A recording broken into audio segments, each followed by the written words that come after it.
All right. Hello, everyone, and welcome. My name is Peyton. I go by Pros11 online, and I'm one of the governance facilitators at MakerDAO. Today is Meet Your Delegate call. I believe this is 19th we've had, and we're joined by Onestone delegation, represented by a TRUEMAKER account from the forum. We're going to start with a brief presentation so we can hear all about Onestone's platform, how they view governance, and how they plan to be acting as a delegate. And then we'll open it up to questions and answers. I will post the delegate platform in the meeting chat here, so you can follow along if you wish. But other than that, I'll hand it over to Onestone here. Take it away.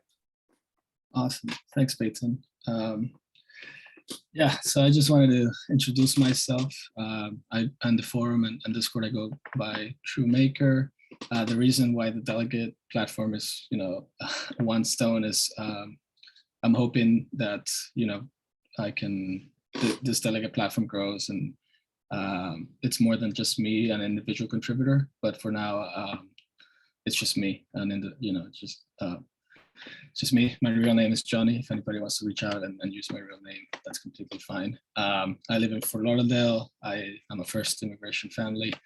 And I think that's one of the reason I go into that is just I wanted to provide a little context in my motivation to become a delegate, a little bit of history and how long I've been in the forum and being a maker, holder as well as a die holder. So I first acquired Maker in 2017, 2018. I've been holding die since this year when, the risk appetite started to fall off and I wanted to stay in crypto. I looked into DAI to convert a lot of my positions into it.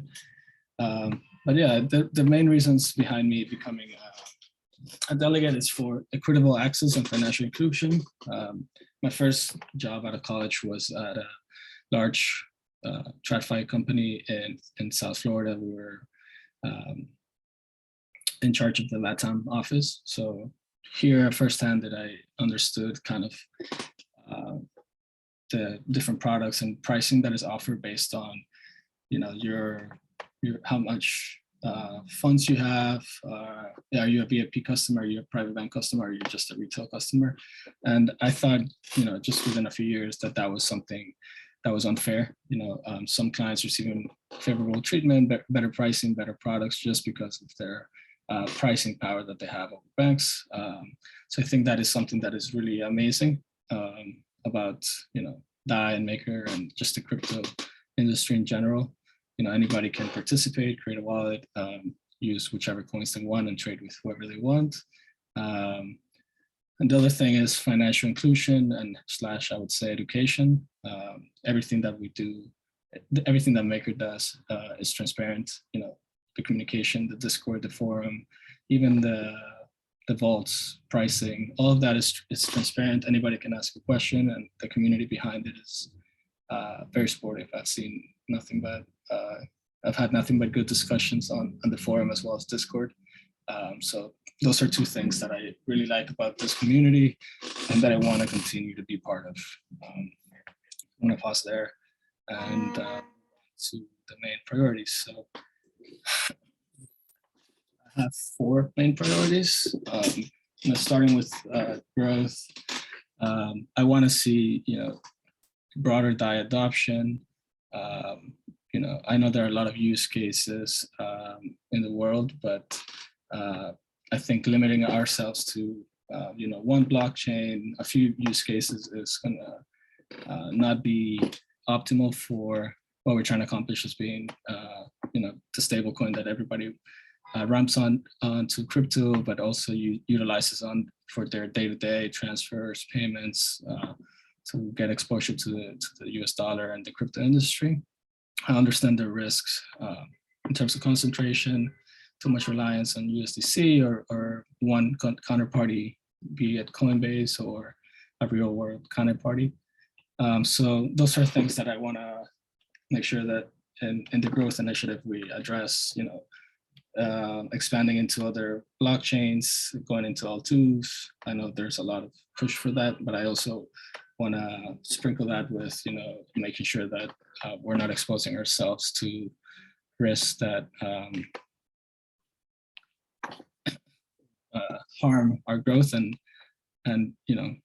expose us to unmitigatable risks. Then in terms of revenue, I think this is an important one as part of the end game as well. I think we're in line there that in order to be able to test different functionalities and products that DAI holders want and provide long-term value to maker holders, we need to continue to develop core complementary products to ensure that revenue is not seasonal. As we're seeing now in the bear market, there's been a huge drop in stability fees, which makes sense because of the drop in prices. So initiatives like investment of the PSM, which we're seeing more MIPs coming through, is something that I, again, as someone that wants DAI to be broadly adopted, is something important for me. So I say this: to achieve this, we need strong ALM, RWF, and DAI use cases. The third one is data-driven. I think we can use the data for that's been accumulated for the past 4 to 5 years to continue to innovate and test new features. And this can only be done with a strong liquidity buffer that can be achieved through growth and revenue. Innovation and to remain competitive, there's things that we can do in the crypto vault space, which is the flagship product, but also test new things like the Makershire, for example. I know there's some enhancements to the proposal there that can be made, but I think things like that push us to innovate and continue to position DAI as the #1 stablecoin in the crypto space is something that we need to strive towards. There are other fintech platforms utilizing data for lending. For example, Tala, they utilize apps in your phone, or they utilize what you might order in Uber, how you're spending, what kind of apps you might have, and based on that, they create a lending profile for you, which we could utilize as an example to reduce some of the collateral ratios for some clients based on their profile, how many successful loans they've repaid.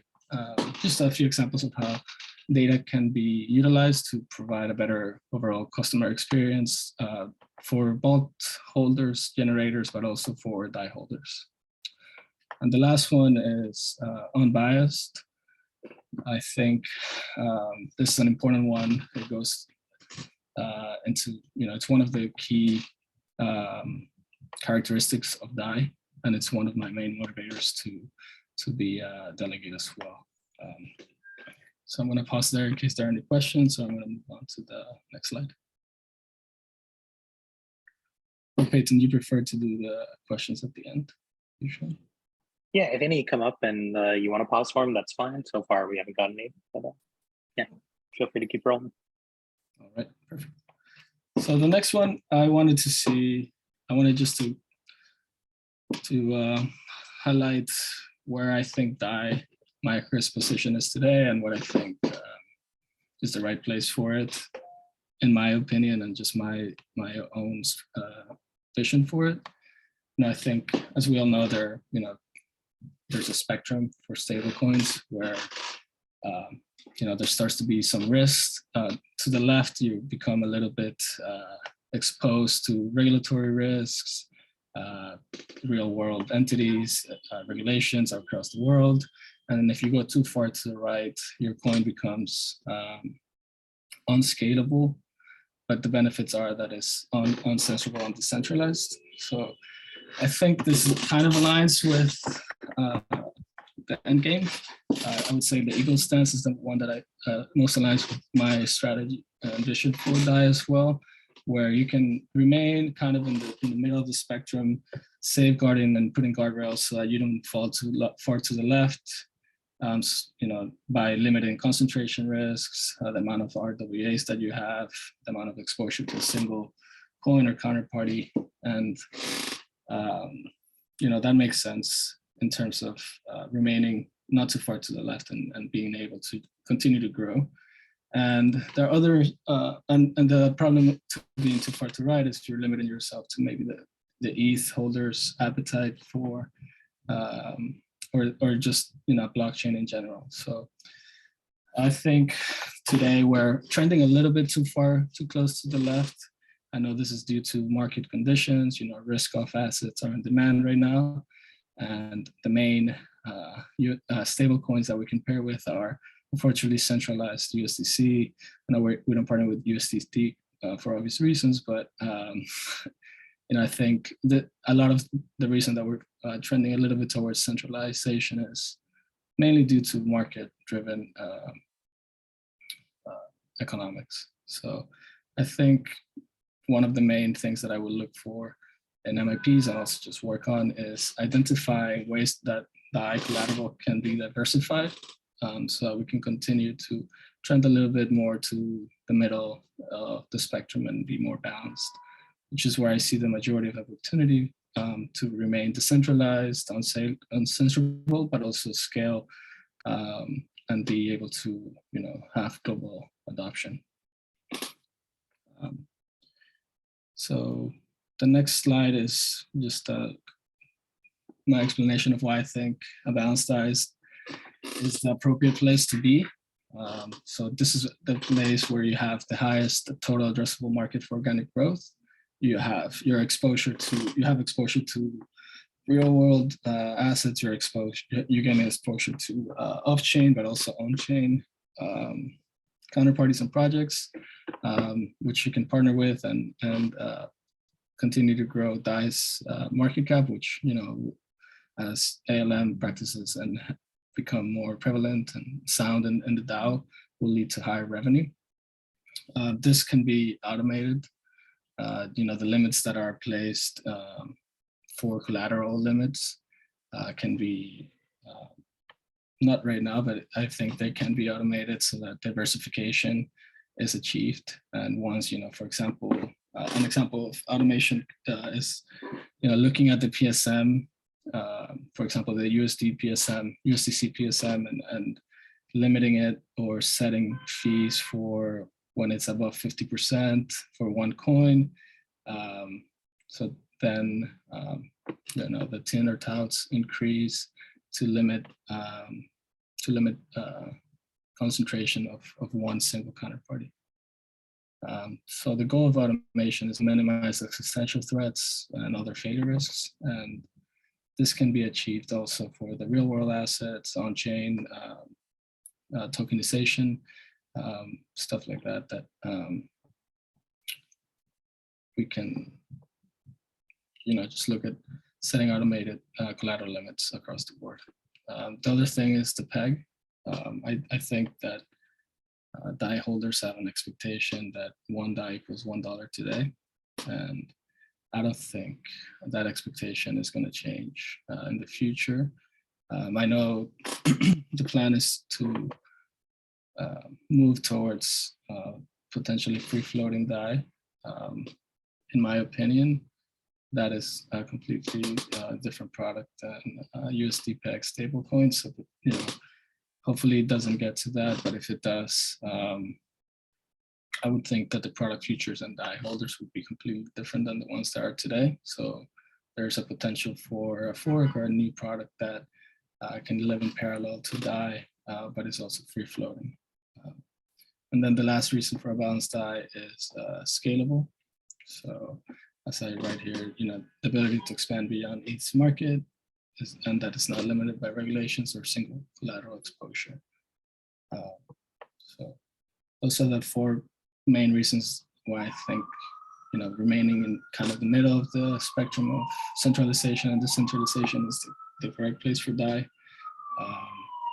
And I have just one more slide, which is the framework for collateral limits. This is just illustrative purposes,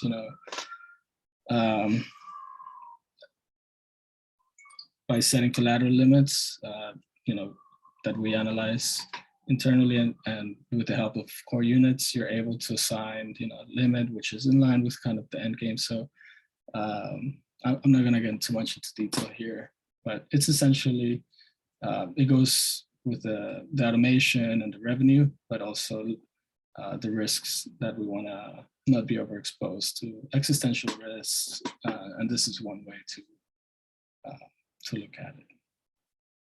So I think that comes to the conclusion of what I have to say. Right on. Thanks so much for such a detailed presentation. In that case, I'll kind of transition us over to an open question and answer session. Wonder if you, go ahead, sorry. Yeah, I was going to say, that sounds good. Awesome. If you don't want to hop on the mic, feel free to drop your question in the chat and I'll read it off. Otherwise, we'll just kind of go first come, first serve. You can also use the raised hand feature in Zoom if you want to form sort of a speakers list. Looks like that prompted Matt to raise his hand, so I'll give it to you for the first question. Thanks, Baden. Thanks, Jody, for that presentation. I have a two-part question. Part one, what do you think about runes in-game? Part two, if you had to change one thing about the in-game plan or the proposal, what would you change? Hey man, yeah, those are great questions. I think I'm in agreement with a lot of the end game plan, especially the Eagle stance. I think that's where I'm more comfortable, where my vision aligns the most with them. The only section where I disagree with today is the free floating die. I think you can remain uncensorable and limit existential threats without having to remove that peg, which would alter the product feature completely, in my opinion. So that's the only thing. But I agree most with the Eagle stance. I think the Phoenix stance is the goal. But I just think that today, where the crypto industry is at, it's unrealistic to get there within that time frame unless the growth is exponential and there aren't many, and the regulators don't get in the way of any of the growth that we want to achieve.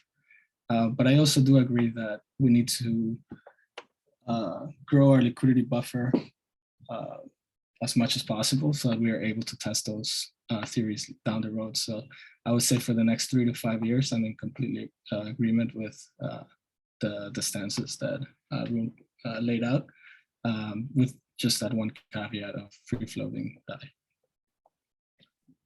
Cool, thanks. No problem.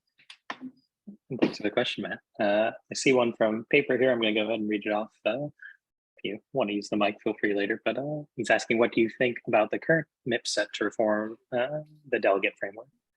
So this MIP set contains changes to the DAI compensation, adds MKR compensation, and changes a few of the parameters on the rules for voting and how those compensation formulas were calculated. Yeah, I think the main benefit I see there is that the caps were maybe not incentivizing some delegate platforms to achieve broader knowledge on all the topics, because they're already at the cap and their expertise is being rewarded at the maximum level. So the ability to have more delegates than without hitting a cap, they'll be able to further their knowledge by either having the motivation to learn about the new topic that they probably didn't have before, or potentially share some of that compensation with a new member on the team. So overall, I think it's a great initiative.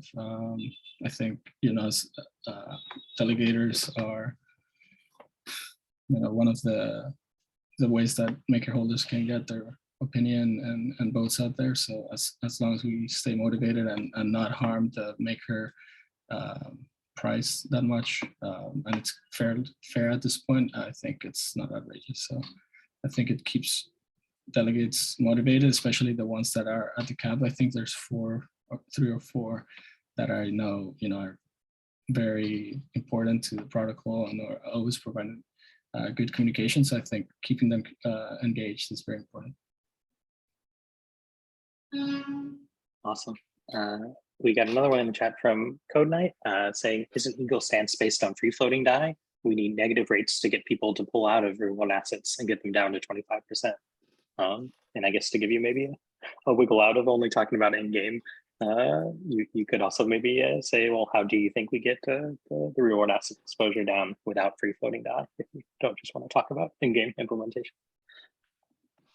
Yeah. Well, let me see. The Eagle stance isn't the Eagle stance based on free floating. I think what I've read from it is that free floating die is likely necessary. It's not. It's just theory that you know, it's yet to be proven, because you know, if you still have exposure to real world assets, there are contractual agreements there that you know, if the loan is for 100 million, for example, and you have a free floating die, it might not be possible to get you know, it might not be economically wise for the DAO to do that. I know at this time RWAs are not a huge part of the DAI collateral, but in 2 to 3 years, as we try to ramp up the revenue and to be resilient later on, it could be a growing portion of the collateral, and you know, floating away from the USD peg could potentially impact the collateral and have a negative effect on that. So it's yet to be seen if that is necessary. If it is, you know, I would like to understand a little bit more and continue to educate myself on it. But just today, I think that DAI should remain, you know, hard pegged with maybe a small, a broader range, but still within a very tight range. I might do a slight follow-up to that before going on to Paper's question, if we'll allow it. So a lot of people view USDC as a real world asset, like argue about the technicalities there, but I think broadly speaking, a lot of people are against the exposure, the overexposure of USDC. And the only way to kind of combat that has been seen as viable is by swapping it for, you know, other real world asset instruments. So I guess, does your vision involve a different plan for minimizing that sort of exposure? Definitely not. I think the USDC exposure today is, you know, greater than anybody in the DAO. I think the majority of the DAO would agree that we're exposed to USDC. But a lot of that, as I mentioned in the presentation, is due to market conditions and not the crypto industry not really having another other on-chain, I know you're calling it off-chain in this case, pairs that we can utilize. But as the industry grows and stable coins become more prevalent, as we're starting to see more launches, I think that that reliance on USDC will reduce substantially. But on the other hand, USDC has done a good job, at least, of providing transparency into their collateral, which I'm not saying is perfect. We should still try to reduce that risk, but it provides a little bit of comfort in knowing where the collateral is, how they're generating yield, that transparency that is very prevalent in the crypto industry. So even though it is a risk, at least it's a risk that we have transparency on and data. You know, regulatory risks are still prevalent, but it's you know, it's hard to juggle all the different risks that you have today. If you don't have the PSM, you know, you might have a product that its key functionality, which is the peg, might you know, start being more volatile. Right on. I feel like I'm throwing some difficult questions with a lot of nuance at you, so appreciate these in-depth answers. For one that's perhaps a little more straightforward from Paper, we have do you have a delegator already lined up? If not, how do you plan to attract MKR? Yeah, so I have a few small delegators that I will, you know, that have, I guess, committed to the platform. my plan is to reach out to some others individually on the forum and on Discord. But I haven't really gone on a campaign right now to Wales. I think it's mostly I want to, get the committed delegate holders to delegate to me, start voting, start communicating, start getting a field of the responsibilities of being a delegator before I can go out and attract other holders. Just want to see how it all plays out. I know a lot of changes are coming soon, so I want to stay engaged and communicate as much as possible so that I can attract those token holders as well. Well, I have one question. We're probably running out of time, so if you do have anything else you want to get answered, please go ahead and raise your hand, drop it in the chat, so we can get it addressed before we wrap up. But on my end, you mentioned DAI adoption as being, kind of a core principle of your platform. I'm curious where you see this adaptation. Maybe I used the wrong word there, but where do you see these more users of DAI coming from? Yeah, I think if I think about that, it would be three main avenues for that. It's civilians of emerging countries that want to be exposed to DAI. So the Argentina case, Venezuela case are pretty prevalent. So I would say there's a good understanding of DAI, but I think there's still we're still experiencing some, I guess, negativism towards crypto because of the UST collapse. So a lot of people are still skeptical, even in those countries. So I think, if we continue to position our brand there, and with the transparency of the team and communication, I think we can grow there. So just organic growth for civilians that want exposure to USD, and the government is very limited in terms of providing you that to the real world. The second one is, for example, in other L1s, so making DAI available in other L1s and L2s. So I think it's already in Cosmos, but just growing that adoption across the board and maybe providing our flagship products for those blockchains as well. And the last one would be for positioning DAI as, you're ramping into DAI first-time users. I think it's a great coin. It provides you with a great community. And a lot of people today, unfortunately, their first coin is usually one that they get into for other reasons, aside for maybe, speculations. I think DAI provides you that exposure of maintaining your funds safe, but being able to interact with the rest of DeFi, NFTs, and stuff like that. So those would be the three main places that I see growth opportunity. Right on. That's awesome. I appreciate you answering that. All right. Well, no, we went slightly over our scheduled time since I started us a few minutes late. So I appreciate those of you that stuck around to the end. Any last plugs? Where can people get in touch if they want to follow up about your delegation platform?